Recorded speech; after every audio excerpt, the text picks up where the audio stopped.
पेनचा त्रास खूप होत होता. मला चालताना असं चालायला सुद्धा नीट येत नव्हतं. पायात मुंग्या, चमक यायची, बसले तर उठता येत नव्हते आणि खाली वागताना अशी स्ट्रेट व्यवस्थित होता येत नव्हते. मागून पूर्ण अशी पायातून चमक यायची.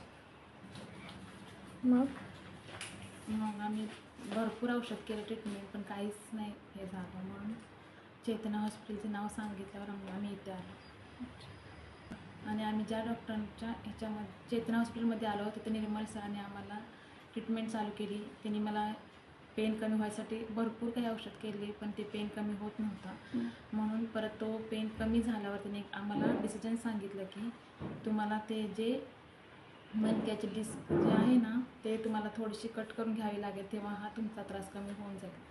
ठीक आहे. ते तुम्हाला आता सर्जरीचं ऑप्शन सरांनी दिलेलं आहे.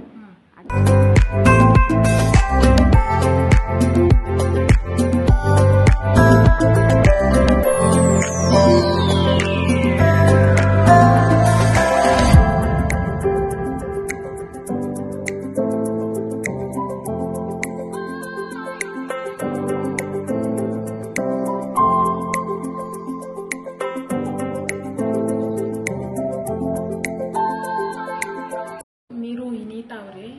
मला बॅक पेनचा खूप त्रास होता, चालता येत नव्हते. कारण मला उठताना चालताना मणक्यातून पायातून मुंग्या यायच्या, नस माझी दबल्यासारखी व्हायची. नंतर आम्हाला आमच्या रिलेटिव्हनी सांगितले चेतना हॉस्पिटलमध्ये ट्रीटमेंट चालू करा. तिथे मी आले.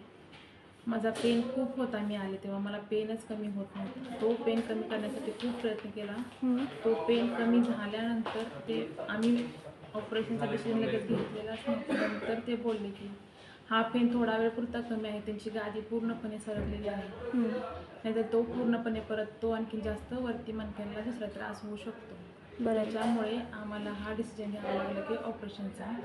निर्मल पाटील सरांनी आम्हाला हे सगळं समजून सांगितलं की हा गादी सरकलेला भाग जर आपण तो कट केला तर तो पूर्णपणे ते व्यवस्थित होऊन जातील आणि त्यांना परत काही त्रास राहणार नाही. आता मी चालू शकते व्यवस्थित. ऑपरेशन झाल्यानंतर तुम्हाला कसं रिलीफ भेटले दुखण्यापासून? एकदम छान, फ्री वाटते, हलकं असं. ऑपरेशन झालं त्याच्यानंतर लगेचच तुम्हाला चालायला सुरुवात झाली मला व्यवस्थित. उठताना बसताना काही त्रास नाही ना? बसताना काही त्रास होत नाही. पाय पसरतात दोन्ही स्ट्रेट. एक पाय माझा असा कमी पसरत होता, तो आता दोन्ही स्ट्रेट पाय होतात. Okay, thank you. थँक्यू.